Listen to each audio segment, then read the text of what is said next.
एक दिन एक छोटी लड़की क्लास 6 में पढ़ रही होती है।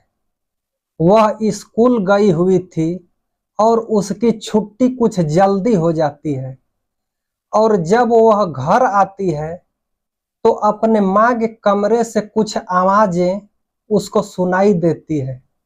वह उस कमरे के करीब जाती है, देखती है कि दरवाजा भीतर से बंद है। सोचती है दरवाजा खटखटाऊं, बाकी आवाज के चलते वह दरवाजे को खटखटाई नहीं और खिड़की के रास्ते झांक के देखती है। जब खिड़की के रास्ते झांकती है तो देखती है कि उसकी माँ आपत्तिजनक स्थिति में पड़ोस वाले अंकल होते हैं उसके साथ कुछ ऐसे कृत्य को कर रही थी जो उस छोटी सी बिटिया की आंखें देख नहीं पा रही थी। वह जब देखती है बदहवास सी हो जाती है और आके जो बाहर वाले दरवाजे के पास बैठ जाती है, इंतजार करने लगती है कि कब हमारी माँ उस दरवाजे को खोलेगी और खोल कर आएगी। तो इस घटना को जानने के लिए वीडियो को पूरा देखिएगा। नमस्कार दोस्तों, आपसे निवेदन करता हूं कि वीडियो को लाइक करके चैनल को सब्सक्राइब करें और आप लोग वीडियो को कहां से देख रहे हैं कमेंट में अपना नाम और जिला जरूर बताइएगा। दरअसल जो घटना है एक जिला बलरामपुर है। इसी बलरामपुर की यह घटना है।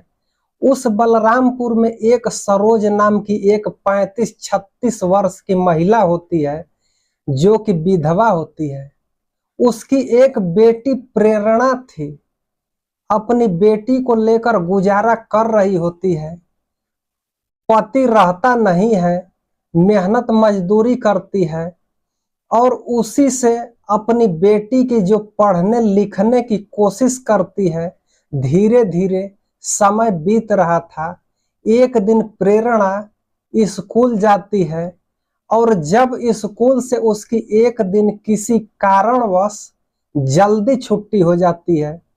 कभी कभी होता है कि कभी स्कूल में अगर कोई बच्चे कोई दिक्कत हो जाए, कोई टीचर को कोई दिक्कत हो जाए तो जल्दी छुट्टी हो जाती है। वैसे उस दिन हुआ था कि स्कूल की जल्दी छुट्टी हो जाती है और जो बिटिया रहती है प्रेरणा वह घर आती है और जब घर के भीतर प्रवेश करती है तो उसको अपने माँ के कमरे से कुछ अजीब सी आवाजें आ रही थीं। सोचती है कि दरवाजा खटखटाऊं, बाकी दरवाजा खटखटाती नहीं है।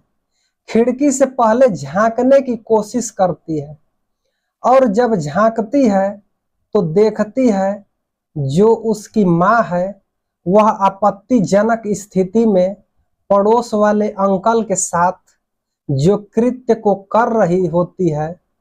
वह बच्ची देख नहीं सकती। इस नज़ारे को देखते ही सहम जाती है, डर जाती है और वह बाहर वाले दरवाजे पर जा कर के बैठ जाती है और बैठ के इंतजार करने लगती है कि कब हमारी माँ हमारी दरवाजा खोलेगी।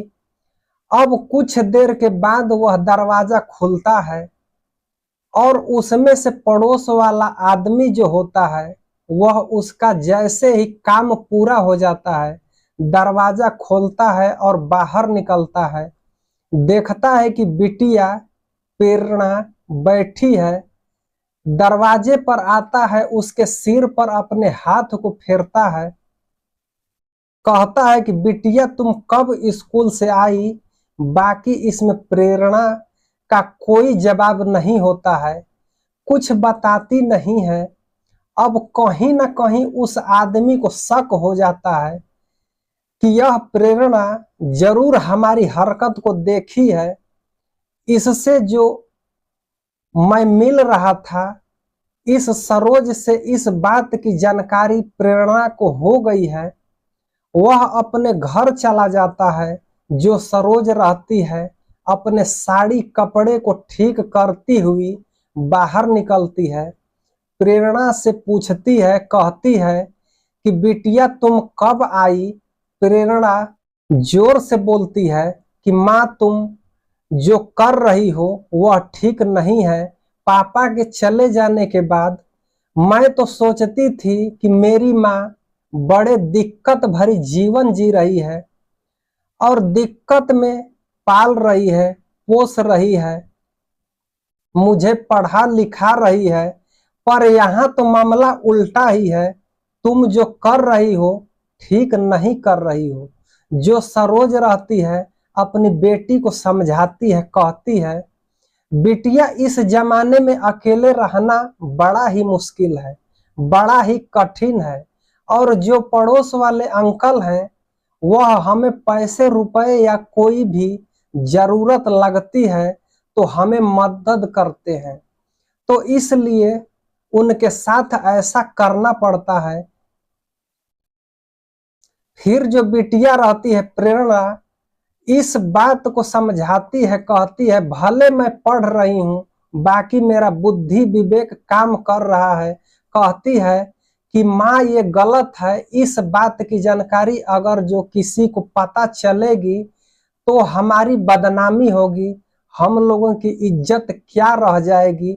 बाकी कहते हैं कि अगर किसी को जो कोई चीज की लत लग जाती है तो इंसान सुधरता नहीं है और बिगड़ने लगता है। जब यह जो सरोज रहती है उसको तो अपने पड़ोस के जो आदमी रहता है उससे उसको लगाव हो चुका रहता है, उसके बिना ये रह नहीं सकती है, तो इस मामले को रोकती नहीं है। यह सिलसिला एक बार शुरू हुआ तो फिर चलता रहता है। अब अक्सर यह जो प्रेरणा है उस अंकल को अपने घर में आते जाते देखती है। जब ये नजारा देखती है तो उसको गुस्सा आता है। धीरे धीरे समय गुजर रहा होता है। एक दिन यह जो पड़ोस वाले अंकल होता है, इसका नाम देवेंद्र होता है, आता है देवेंद्र और सरोज से कहता है कि ऐसा है सरोज की एक हमारा मित्र है और उसका दिल तुम्हारी बेटी पर आ गया है। अगर जो तुम अनुमति दे दो तो तुम्हारी बेटी से बस संबंध बनाना चाहता है। जब यह बात सरोज सुनती है तो कोई ऐसी रिएक्ट नहीं करती है कि उसकी बेटी के साथ, उसकी नाबालिग बेटी के साथ कोई दुष्कर्म करना चाहता है। वह सुन रही थी, इस बात को कहती है कि ऐसा है कि मैं पहले अपने बेटी से पूछ लूंगी, इसके बाद बताऊंगी। लोग ममता की मूरत माँ को मानते हैं, पर कहीं ना कहीं यह बात झूठी साबित हो जाती है। एक माँ ही अपने बच्चों के दुख का कारण बन जाती है। यह जो सरोज रहती है वह एक दिन प्रेरणा से कहती है कि बेटा अगर जो तुम चाहो तो हमारे घर की स्थिति सुधर जाएगी, हमारे घर का माहौल सुधर जाएगा। और यह जो मेरे घर अंकल आते हैं देवेंद्र, उनका एक दोस्त है, वह तुम्हारे साथ तुम्हारे कमरे में रात गुजारना चाहता है। प्रेरणा इतनी तो समझदार थी कि वह अपनी माँ के कृत्य को देख रही थी। वह जान रही थी कि हमारी माँ क्या कर रही है। वह इस बात को तुरंत समझ जाती है और वह कहती है कि मैं ऐसा नहीं कर सकती। माँ और तुम जो देवेंद्र अंकल से मिल रही हो, इस बात को जल्दी ही निपटा दो, जल्दी ही समाप्त कर दो, नहीं तो कल तो बहुत बड़ी मुसीबत खड़ी हो जाएगी। बाकी यह जो सरोज रहती है इस मामले पर कुछ ऐसा करती नहीं है और वह उस देवेंद्र से कहती है कि ऐसा है कि मेरी बेटी तो तैयार नहीं है, बाकी तुम अगर चाहो तो जो तुम्हारा दोस्त है उससे मैं ही संबंध बना लूंगी। उसके बाद क्या है, यह देवेंद्र अपने दोस्त को बुलाता है और अपनी प्रेमिका यानी यह जो सरोज रहती है इसके शरीर से वह खेल रहा था, अपने दोस्त को भी लगा देता है और वह उसके साथ संबंध बनाता है। धीरे धीरे समय गुजरने लगता है। अब प्रेरणा कहीं ना कहीं यह देख रही थी कि पहले तो देवेंद्र अंकल थे, अब एक और अंकल आते हैं और माँ के साथ कमरे में जाते हैं और ऐसा ऐसा हो रहा है।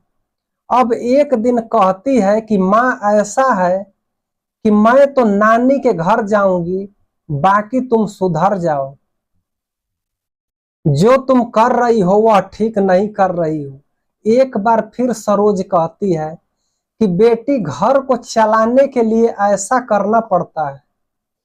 बाकी जब वह ठान लेती है कि मैं तुमको छोड़कर चली जाऊंगी, तो जो यह सरोज रहती है प्रेरणा की इस बात पर उसकी कहीं ना कहीं आंखें खुलती है कि जिसके लिए मैं यह कर रही हूं, जिसके साथ मैं जिसके बिना रह रही हूं, अगर जो वही चली जाएगी तो मेरा जीवन खराब हो जाएगा।